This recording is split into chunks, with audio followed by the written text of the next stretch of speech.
donne. Ça, je vais enregistrer là. Donc, une deuxième journée sur la série sur le nectar d'instruction. Hare Krishna. Bonjour à tous et à toutes. Hare Krishna. Hare Krishna. Salut Prabhupada. Donc aujourd'hui, on va parler à propos du deuxième verset de ce texte séminal hyper important de Rupa Goswami que Prabhupada a traduit, notamment le Upadesha Amrita, le nectar de l'instruction, comme on dit comme Prabhupada l'a traduit en anglais, Nectar Instruction. Upadesh Amrita, Amrita ça veut dire nectar, et Upadesh c'est instruction, enseignement, donc le nectar des enseignements. Et donc là on est au verset numéro 2, au verset numéro 2.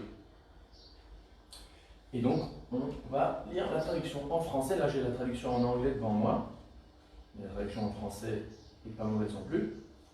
Et donc la voici. Est-ce que tu veux que je fasse Omagan Tmilandasya Parce qu'au début de chaque classe, c'est bien d'offrir au moins nos hommages à nos maîtres spirituels. Donc, on peut faire tout un truc long comme Omagan Tmilandasya, comme c'est écrit dans l'introduction de la Bhagavad Gita, ou alors au moins un hommage à notre maître spirituel initiateur, et aussi à nos maîtres spirituels instructeurs, à Prabhupada, le fondateur du mouvement Krishna, et leur demandant ma miséricorde pour pouvoir parler justement à propos à propos de Krishna et à propos des Écritures. Donc, le verset numéro 2 est ainsi, se lit ainsi. Atyahara prayasascha prajalpo niyamagraha jana sangas chalolyamcha shadbir bhaktir vinashyati. Il verra bientôt s'altérer en lui le service de dévotion, ou comme Prabhupada dit, one's devotional service is spoiled. C'est une meilleure traduction.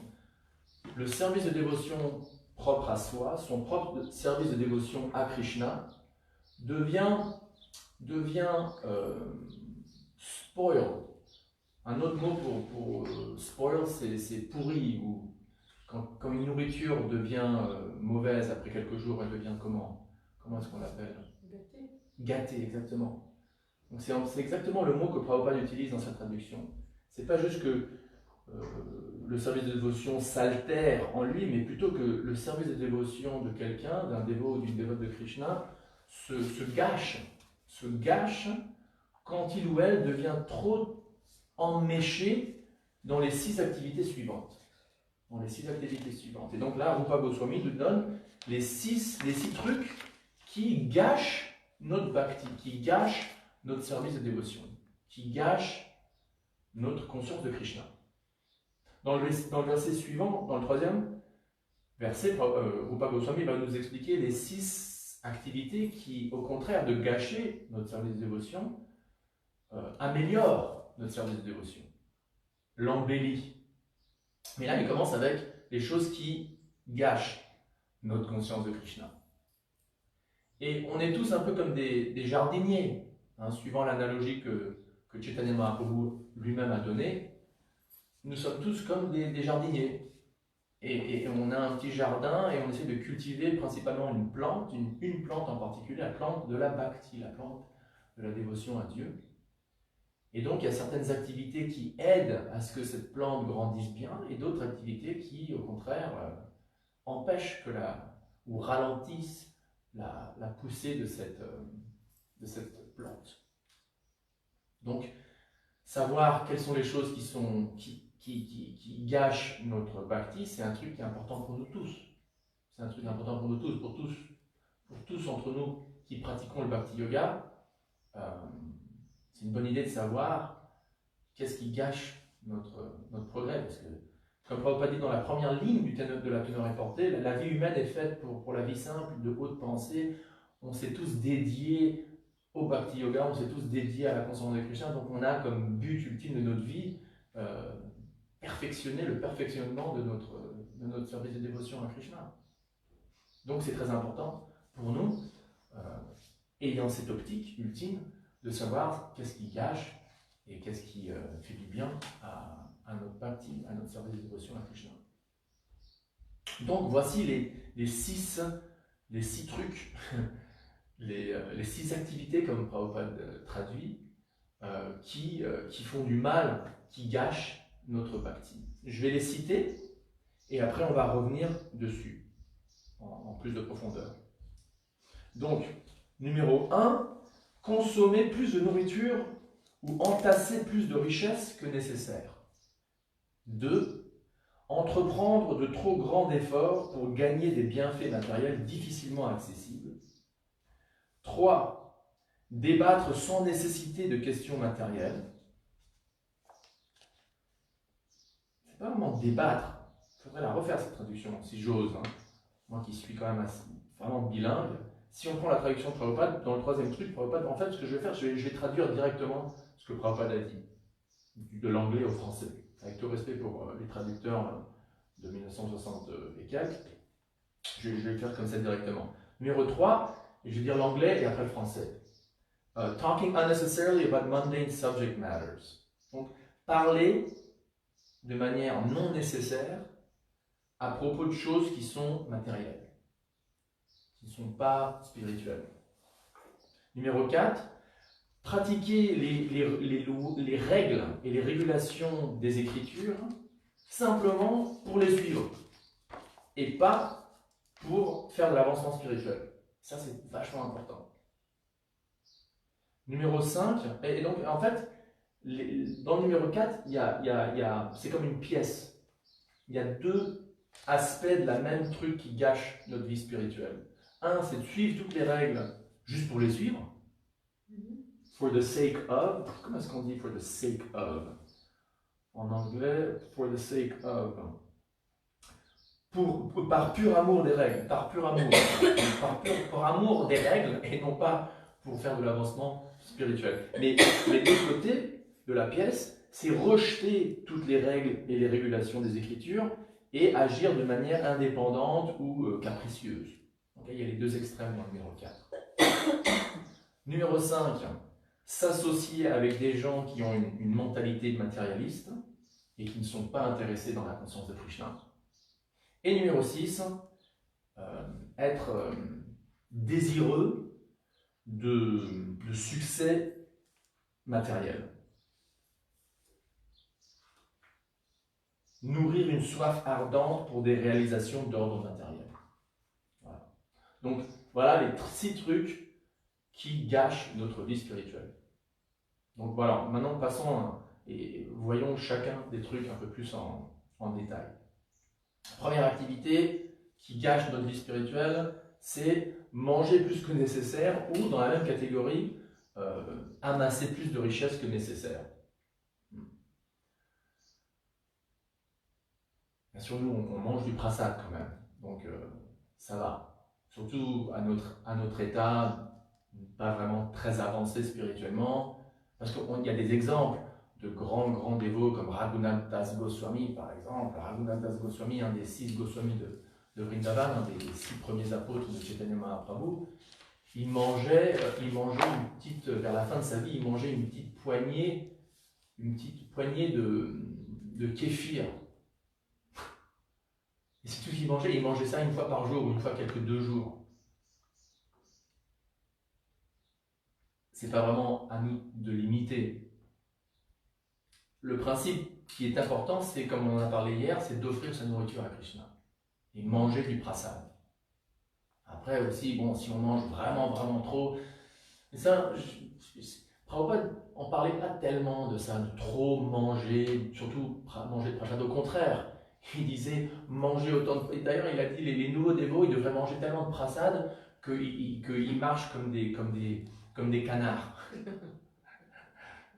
Bon, il a dit, c'est un truc que j'ai entendu quand j'ai joint l'ashram Brahmachari à Los Angeles dans les années 90. J'entendais souvent, ouais, les nouveaux. Prabhupada a dit que les nouveaux baptêmes, donc les nouveaux qui joignent un temple en tant que moines, devraient manger autant de prasad qu'ils en sortent marchant comme des canards, quoi. Mais bon, Rupa Goswami, quand même, il ne faut pas oublier son contexte aussi. Rupa Goswami était un grand ascète qui vivait à Vrindavan, dans des conditions quand même très austères. Donc il y avait de l'électricité, ceci, cela. Et donc il parle, là, quand même, au XVIe siècle, de manger plus que nécessaire ou collectionner ou amasser plus de richesses que nécessaire.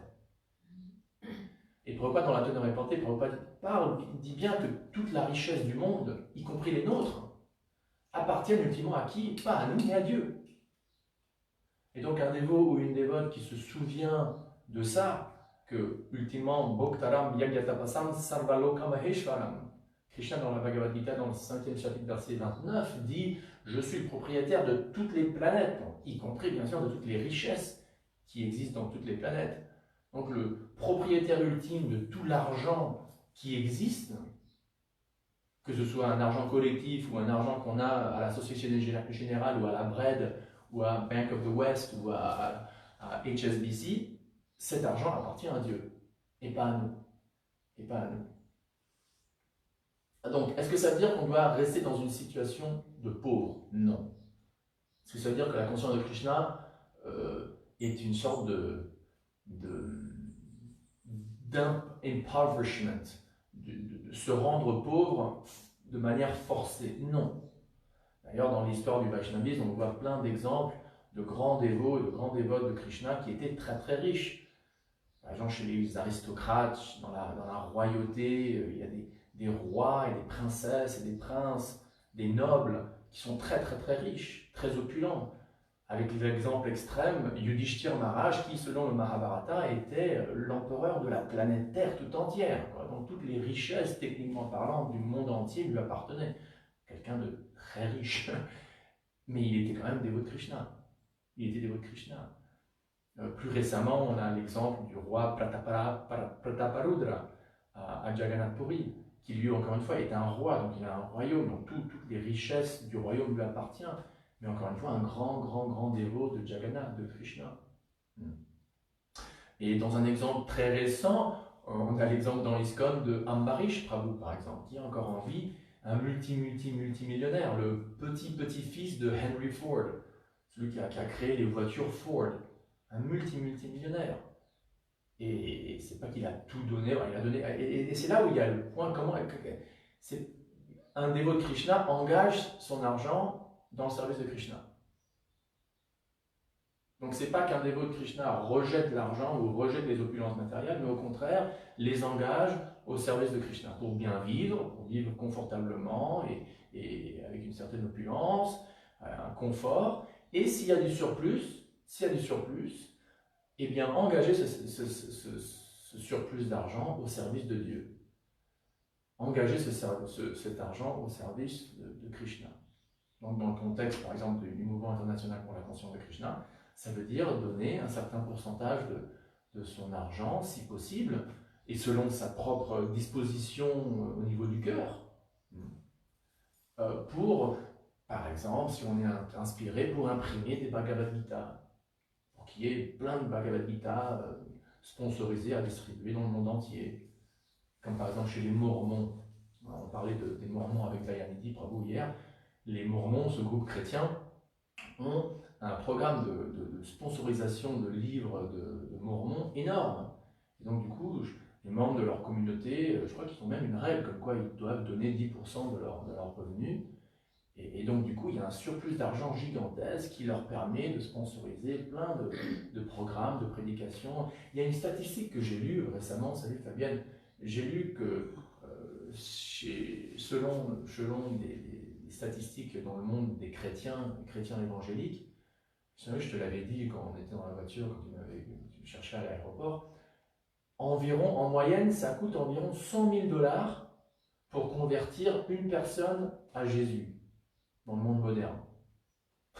Quand tu prends tout en compte, les heures du pasteur et le revenu du pasteur et le loyer de l'église et les programmes universitaires et ceci, tu fais tout le calcul, eh ben, eux ils disent que voilà, ça coûte environ 100 000, 80 000 euros, 90 000 euros pour une personne qui vient d'un stade non dévoué à Jésus à un stade dévoué à Jésus, ou qui joint l'église par exemple. Donc tout ça, ça prend de l'argent, ça coûte de l'argent. Et donc c'est pour ça que le dévot de Krishna ne rejette pas cet argent, ne l'accumule pas non plus. En revenant à ce verset, à quoi bon accumuler des millions et des millions et des millions et des millions d'euros en banque, comme oncle Picsou, qui se baignait dans des... Moi j'ai grandi en lisant Picsou... Donc il y a oncle Picsou, Donald et Picsou, et oncle Picsou qui est hyper pingre, mais hyper riche, et tellement riche qu'il a carrément des piscines entières de pièces d'or. Et son grand plaisir, c'était de se baigner dans ces piscines de pièces en or, quoi, et de nager dans ces pièces en or.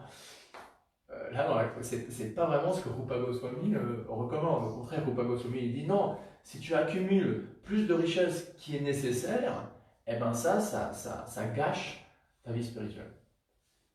Et d'ailleurs, c'est intéressant parce que dans le Srimad Bhagavatam, dans cette histoire où la personnification de Kali entre en conflit, en dialogue avec Parikshit, le roi Parikshit, qui veut le tuer parce que Kali, la personnification de Kali vient de couper les jambes de la pauvre vache, qui représente donc le dharma, les quatre piliers de dharma, il lui a coupé les jambes, et Parikshit il va juste le tuer, et Kali lui demande s'il te plaît, donne-moi au moins quelque part dans ton royaume où je peux vivre, parce que c'est ma nature, etc. Et donc Parikshit lui dit, bon d'accord, tu peux aller là où il y a de l'or accumulé.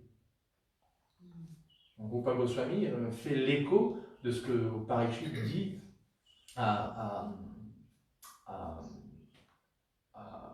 Kali. Là où il y a une accumulation, une suraccumulation, un surplus d'or, c'est là où Kali réside. Après, chaque dévot, chaque dévote doit être intelligent et intelligente, penser à sa propre vie, penser à sa retraite, penser à l'éducation de ses enfants, etc., etc. Mais le principe est là, qu'on devrait, le plus possible, engager l'argent qui nous a été donné ultimement par la grâce de Krishna, peut-être dû à nos activités pieuses, mais certainement donné par Dieu, ultimement, ou permise par Dieu, dans le service de Krishna, dans le service de Dieu. Et pratiquement parlant, de nos jours, ça veut dire l'engager dans le service de la mission de Sankirtan du Seigneur Chaitanya Mahaprabhu.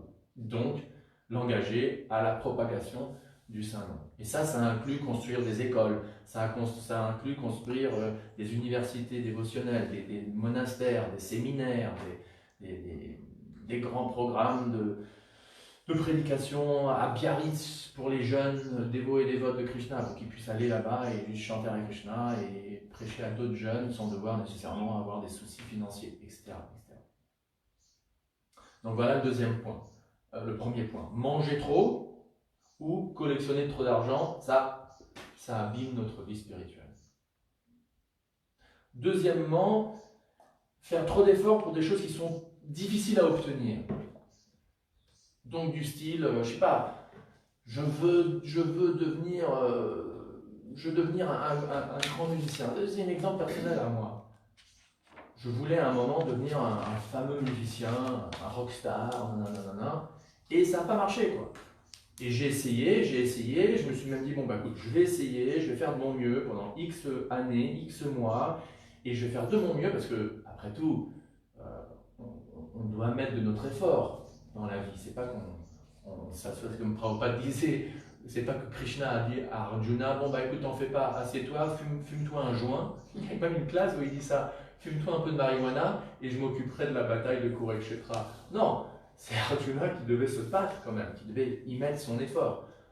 Mais après avoir mis tout notre effort, après avoir pris les meilleures décisions possibles, si on n'arrive toujours pas à atteindre notre but dans le domaine, disons, professionnel ou relationnel, etc., bon bah, sur-essayer et essayer encore et encore et encore et encore, et ben là aussi, ça rentre dans cette deuxième catégorie qui gâche notre vie spirituelle, notamment faire trop d'efforts pour obtenir des choses qui sont difficiles à obtenir. Donc le dévot ou la dévote essaye de son mieux, mais se souvient de ce verset cardinal de la Bhagavad Gita, Karmani eva dikara, dans le 3e chapitre, Karmani eva dikaraste, ma faleshu kadachana, ma karma falaheturgur mate sangasto karmani.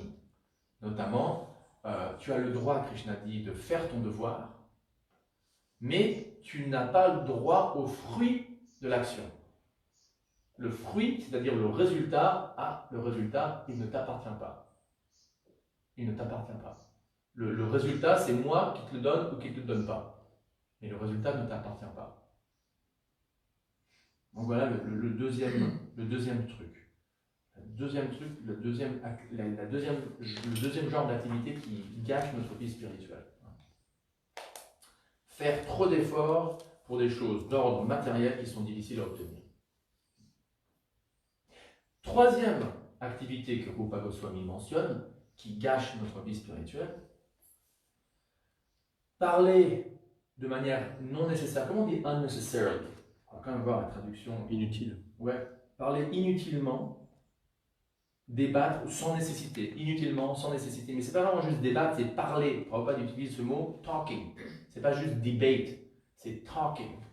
Talking unnecessarily about mundane subject matters. Parler sans nécessité ou de manière inutile à propos de sujets qui sont matériels, qui sont d'ordre ordinaire. Et ça, on en a parlé hier. Quand Rupa Goswami nous parle de contrôler la langue, hein, l'impulsion de parler, ça rentre encore une fois dans le même sujet. Donc quand on parle de ce qu'on appelait hier Gramya Kata, donc voilà, est-ce que tu sais que il y a tel et tel qui a divorcé tel et tel, et oui, il y a ça qui s'est passé, et ça, oui, et lui, je l'aime vraiment pas, et lui, c'est un imbécile, et elle m'a fait ça, et nanana, et ça continue, ça continue, ça continue, ça continue. Et aussi, c'est illimité, hein. On peut parler de choses matérielles de manière illimitée. Trump a dit ça à ceci, et on peut parler de sport, toutes sortes de trucs qui ne sont pas reliés à Dieu. Bon, bah, le plus on parle de ça, le plus ça gâche notre vie spirituelle. En créole, donc, on dit l'a dit, l'a fait. L'a dit, l'a fait, comme on dit au créole. L'a dit, l'a fait. Ça gâche notre vie spirituelle. Après, il faut être pratique, il faut pas être fanatique non plus. Par exemple, j'avais entendu l'histoire d'un dévot histoire vraie, quoi, il était là pour avoir un nouveau passeport, ou un certificat de naissance, ou un truc officiel du gouvernement. Et donc la question sur le bout de papier, le formulaire, c'était nom, prénom, serviteur éternel de Krishna. Âge, je suis éternel. Donc, il y a des exemples qui montrent qu'on peut prendre ce truc d'une manière fanatique. Mais il ne faut pas oublier le principe. Quand même. Le principe est là. Rupa Goswami nous dit que voilà, notre vie spirituelle est gâchée, se gâche quand on parle sans nécessité de choses matérielles.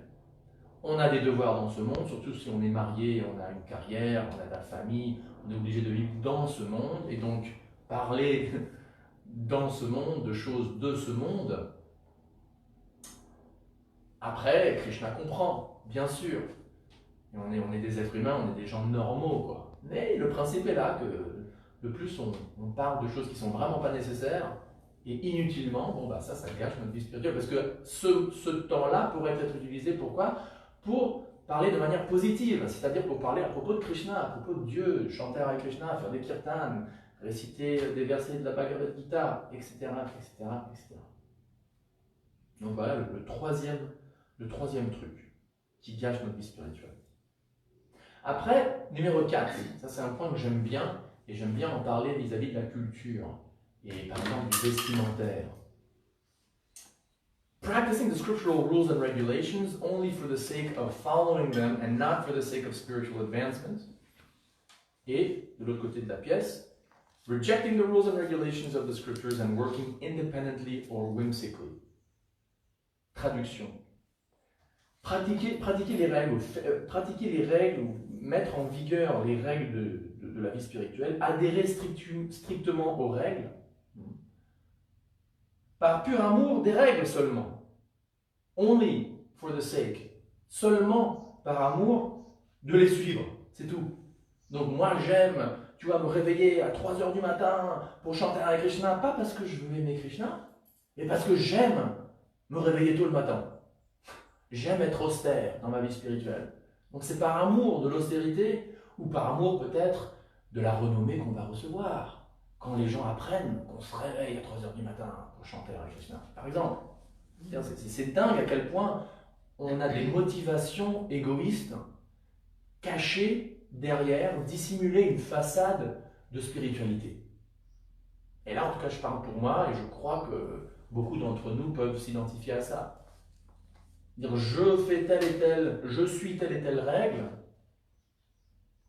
je fais telle et telle austérité, je suis hyper strict, hyper fanatique sur ce point-ci ou ce point-là du Bhakti Yoga, pas pour développer un amour pur pour Dieu, pas pour devenir humble et aimer Dieu et aimer toutes les créatures de Dieu, mais pour agrandir mon faux ego, pour me faire reconnaître dans la communauté comme Doug, what an honor to hear that you're here.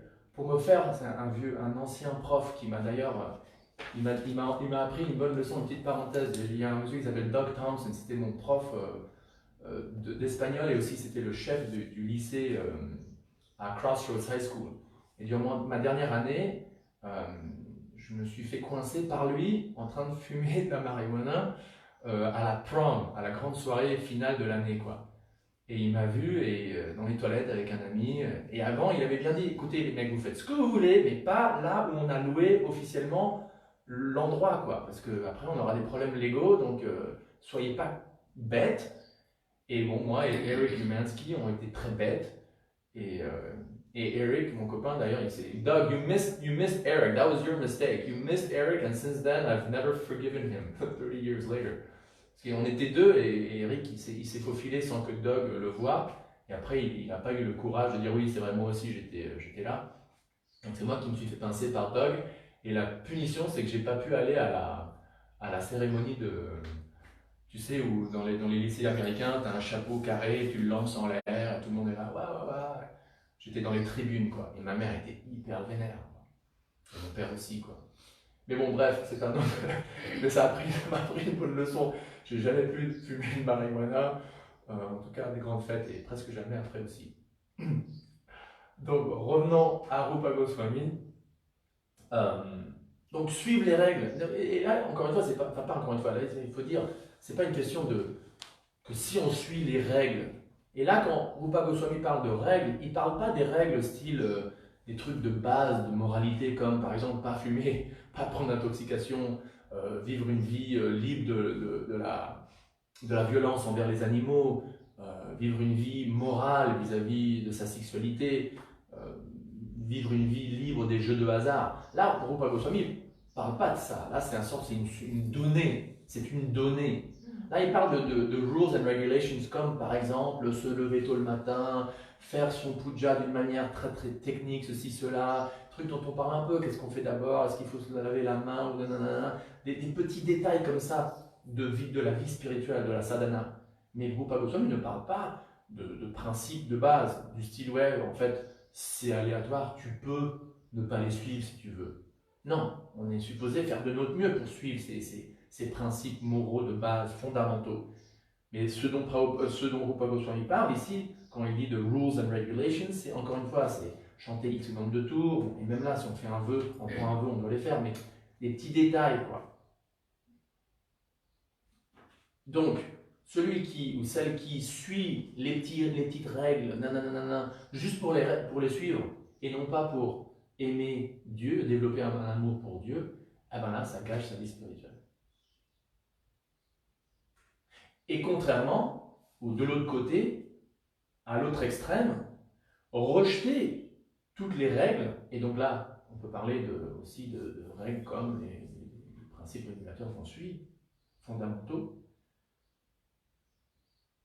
les rejeter complètement et vivre une vie complètement irrégulée au nom de l'indépendance ou ceci, cela. Ça aussi, ça gâche notre vie spirituelle. Et quand j'ai dit au début que ça, c'est un truc dont j'aime bien parler, c'est parce que je crois que beaucoup d'entre nous, dans le domaine par exemple du vestimentaire, s'habillent de manière traditionnelle indienne, en Occident,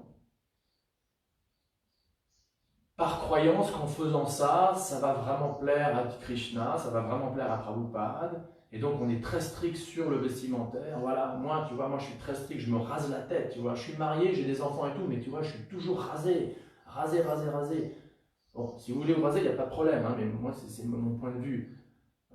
Et d'ailleurs, je suis sûr qu'il y a plein de dévots qui se rasent la tête et qui le font parce qu'ils aiment Krishna, ils veulent simplement aimer Krishna. Donc, hein, c'est pas ou l'un ou l'autre, là, je vais mettre ça en clair. Mais j'utilise quand même un exemple qui est possible. De suivre, par exemple, les règles d'être hyper style monastique, mais en blanc, avec la belle chikara, le truc super rasé, nanana, toujours en dhoti, nanana, et tu vois à quel point je suis dévoué à Krishna, mais en fait, ça fait peut-être fuir des gens, ça diminue sa possibilité de connecter avec des gens pour leur prêcher, etc. etc. Et quand Prabhupada lui-même était tout à fait flexible vis-à-vis du vestimentaire, surtout pour ceux qui ne sont pas moines, vivant en safran dans des temples, ben là pour moi c'est un super exemple de suivre les règles, soi-disant règles, parce que c'est même pas une règle, mais bon, suivre un truc bien spécifiquement pour l'amour de suivre le truc en oubliant l'essence, qui est dans ce contexte-là de vivre une vie de telle manière qu'on puisse connecter avec le plus grand nombre d'âmes qui vivent dans le même contexte culturel que nous et leur donner la conscience de Krishna. Je ne mange qu'une fois par jour. Ok, pourquoi? Parce que j'aime avoir la renommée de manger, d'être connu comme quelqu'un qui mange qu'une fois par jour. Il y a l'exemple du Seigneur Chaitanya Mahaprabhu. Dans le Chaitanya Charitamrita ou dans le Chaitanya Bhagavat, il y a l'exemple des kirtans nocturnes du Seigneur Chaitanya. Des kirtans qu'il faisait à la demeure de Srivas Thakur, derrière des portes fermées. C'était des kirtans confidentiels. Avant que Chaitanya Mahaprabhu commence son mouvement de Sankirtan, c'était tout début, les fameux kirtans nocturnes à la maison de Srivas Thakur.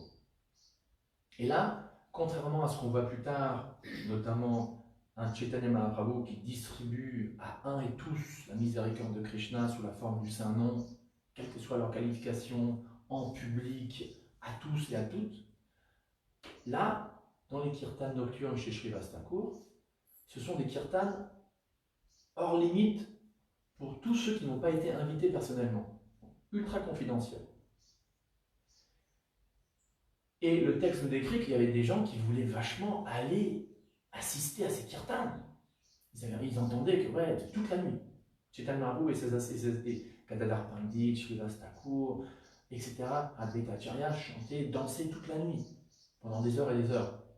Et donc il y a l'exemple qu'une fois un brahmachari, ami de Srivas Thakur, Srivas Thakur lui a dit, ou quelqu'un lui a dit, vas-y rentre, ou peut-être qu'il s'est faufilé à l'intérieur sans que personne ne sache, et il s'est caché.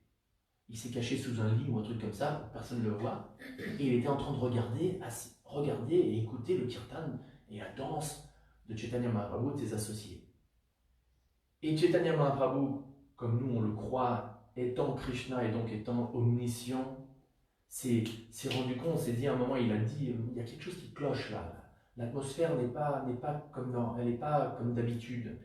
Et il a déniché ce petit brahmachari qui était caché sous son lit, et ils l'ont sorti. Et toi, qu'est-ce que tu fais là? Et Srivas, je crois, ou un des dévots, est venu à son aide et a dit à Chaitanya Mahaprabhu, mais s'il vous plaît, Monseigneur, laissez-le regarder, il est très pur. La preuve, il ne boit que du lait. Il se maintient simplement en buvant du lait. Donc du style, il est hyper pur, quoi. Et qu'est-ce que Mahaprabhu a dit? Il a dit, vous croyez que la conscience de Krishna peut être atteinte en buvant du lait, et uniquement du lait? Rien à voir. Rien à voir. Donc voilà, il y avait un dévot qui était là, qui le faisait pour avoir de la renommée, qui sait, mais en tout cas, la qualification pour la dévotion à Dieu, c'est pas un truc matériel comme suivre une règle ci ou une règle ça, surtout dans le domaine des petits détails, au-delà des principes moraux qu'on est quand même supposé suivre. Rien à voir, rien à voir. La preuve, Chaitanya Mahaprabhu, se fâchant, la jeté dehors. Elle dit, tu sors de là. Tu crois que c'est juste en buvant du lait que tu peux avoir la qualification pour être dans ce kirtan? Non. Et ils l'ont jeté dehors. Ce pur brahmachari qui buvait du lait. Donc c'est un bon exemple pour nous. On doit faire de l'introspection et nous dire, bon, les règles, surtout les petits détails que je suis, bon, si j'aime les suivre, très bien, mais que ce soit vraiment pour développer de l'amour pour Krishna. Et que si je me rends compte que je fais ceci, cela, juste pour l'amour des règles, ou pour avoir de la renommée vis-à-vis d'autrui, voilà, c'est peut-être le moment de prier à Nishingadev.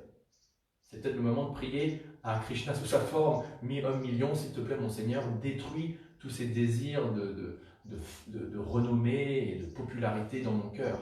Je ne les veux pas, ces désirs. S'il te plaît, arrache-les de mon cœur. Pour que vraiment ma motivation pour te servir soit vraiment rien de plus et rien de moins que vouloir simplement t'aimer et te servir. Basta. Voilà.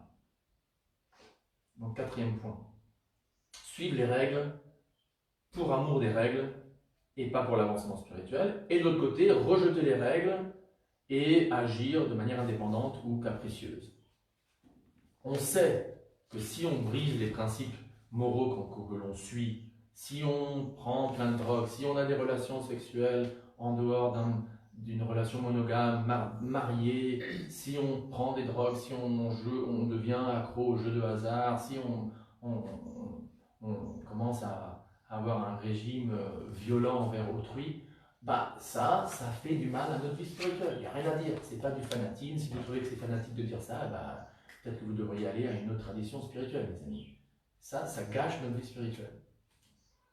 Alors, quand on en a parlé l'autre jour à propos des chutes accidentelles qu'un dévot a parfois, ou souvent, bon, ça c'est un autre sujet, mais une fois si on ne suit pas parfaitement la voie idéale, bon, on se relève comme un bébé qui marche et qui tombe parce qu'il est en train d'apprendre à marcher. Quand il tombe, il se relève, il continue à marcher. De la même manière, si on tombe de la voie idéale, on se lève et on prend notre main, on met notre main dans notre sac à chapelet, ou si on n'a pas un chapelet, bref, on chante Hare Krishna et on continue à suivre notre sadhana d'habitude, et Krishna nous pardonne, et bon, la vie continue. Mais ça ralentit notre vie spirituelle aussi. Et donc, Rupa Goswami en parle. Point 4. On n'a plus que 2. Numéro 5. Associating with worldly-minded persons who are not interested in Krishna consciousness. S'associer, prendre l'association, rub elbows, comme on dit en anglais. Comment c'est traduit ici? Fréquenter des personnes à l'esprit matérialiste qui ne montrent pas d'intérêt pour la conscience de Krishna. Associating with worldly-minded persons who are not interested in Krishna consciousness. Ça, c'est bien traduit. Asat Sangha Tyag Vaishnavachar. Très intéressant. Un grand dévot de Krishna a demandé à Chaitanya Mahaprabhu comment est-ce qu'on définit un Vaishnava? Comment est-ce qu'on définit un dévot ou une dévote de Krishna? Super question. Et dans ce contexte-là, Mahaprabhu lui-même, Chaitanya Mahaprabhu a répondu Asat Sangha Tyag Vaishnavachar. Le Vaishnava ou la Vaishnavi, c'est qui? C'est quelqu'un qui, Asat Sangha, donc Sangha, une association, Asat, qui n'est pas Sat.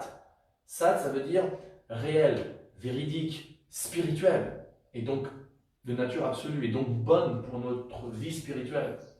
Asat, non ça. Donc non spirituel, non véridique ou véritable, non situé dans la vérité, donc matérialiste. Cette Sangha, cette association, le Vaishnava la rejette. Et ça définit un Vaishnava, une Vaishnavi. Quelqu'un qui, Asat Sangha Tyag, Tyag ça veut dire rejeter. Hey Vaishnava, ça c'est un Vaishnava ou ça c'est une Vaishnavi. Donc à quel point on doit faire gaffe avec qui on s'associe. Mais là c'est un équilibre, parce qu'encore une fois on peut développer une attitude condescendante envers ceux qui ne pratiquent pas la conscience de Krishna. D'ailleurs il y avait un terme que je déteste, c'est les karmis. Ce n'est pas un terme que Prabhupada a fondé, c'est un terme que des disciples de Prabhupada ont créé. Et même d'ailleurs, en revenant au petit truc d'habit, il y a l'habit karmi, ça c'est un terme qui n'a pas du tout été inventé par Prabhupada, c'est un terme qui a été inventé par des disciples de Prabhupada. Par innocence, Donc le mot karmi, premièrement, c'est même pas correct strictement parlant, parce que karmi, ça se réfère aux gens qui suivent la section Karma Kanda des Védas, et donc qui est quand même très pieux, et qui offre des sacrifices matérialistes, soit à tel et tel Dieu pour avoir des bienfaits matériels, et non pas une dévotion pure à Vishnu ou à Krishna. Ça c'est un karmi techniquement. Mais dans le contexte de ISKCON, pendant des années, et on l'entend encore souvent, ce mot karmi s'applique à tous ceux qui sont en dehors de la communauté Vaishnava, donc tous ceux qui ne sont pas dévoués à Krishna, parce que en France ou à La Réunion, peut-être un peu à La Réunion, parce qu'il y a des hindous qui font des pujas à différents dieux et tout, mais dans des pays judéo-chrétiens, un karmi ça n'existe pas, quoi.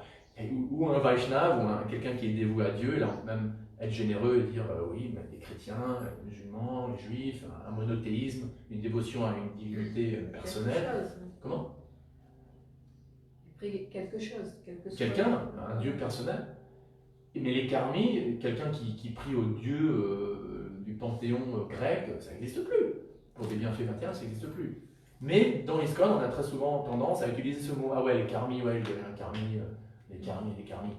Donc c'est dans le vocabulaire, dans ce vocabulaire même, et ce vocabulaire même est imbu d'une condescendance horrible envers autrui. Et les gens, ils ne sont pas bêtes. Moi, j'ai pas envie de faire partie d'une église qui a une attitude aussi condescendante envers les membres les non-membres de la société, quoi. Un karmi, un sale karmi. Il faut faire très gaffe à ce vocabulaire. Donc, d'un côté, oui, Rupa Goswami mentionne, on doit rejeter ou ne pas s'associer, faire gaffe à l'association avec des gens qui sont matérialistes, qui ne sont pas dédiés à Dieu. Oui, pourquoi? Parce que ça a de l'effet sur nous. Ça a de l'effet sur nous. Comme on dit en anglais, tell me who you hang out with, I'll tell you who you are. Dis-moi avec qui tu traînes, je te dirai qui tu es toi. traîne avec des alcooliques, bah, tu deviendras alcoolique. Traîne avec des accros au sexe, tu deviendras accro au sexe, etc. Donc, on est très fragile. Il ne faut pas oublier que l'âme, Krishna définit l'âme comme étant Tatashta Shakti. Elle est influençable, tantôt par l'énergie spirituelle ou par l'énergie matérielle. Mais cette énergie matérielle se manifeste à travers des gens, des âmes qui sont couverts par l'ignorance et qui, durant ce moment-là dans leur vie, ne sont pas intéressés à Dieu. Et leur association nous affecte. Nous affecte. Il n'y a pas de doute. Par exemple, quand je suis retourné en fac, et j'étais en fac, en plus j'étais seul. J'étais à Santa Barbara pendant 1 an pour terminer ma licence avant d'aller en Angleterre pour faire mon master. Et j'étais tout seul. Je vivais à Santa Barbara tout seul. En plus, Santa Barbara, c'est la ville connue comme la ville universitaire fêtarde par excellence. Donc tout le monde se drogue, tout le monde couche avec tout le monde. Le campus est sur la plage, imagine quoi. Et j'étais tout seul. Et en plus, toute la journée, j'étais en train de lire des livres académiques sur telle et telle théorie psychologique, sociologique de la religion, réduisant le phénomène religieux, le phénomène mystique à que des trucs explicables par nos sens, en oubliant, en refusant de voir le phénomène religieux comme une catégorie sui generis, une catégorie à soi-même, qui a un aspect transcendantal ou spirituel. Et donc je lisais tout ça, tous ces livres, et je me sentais, ma concupiscence, passer par le comment on dit en anglais, goes through the roof, elle perçait le plafond, quoi.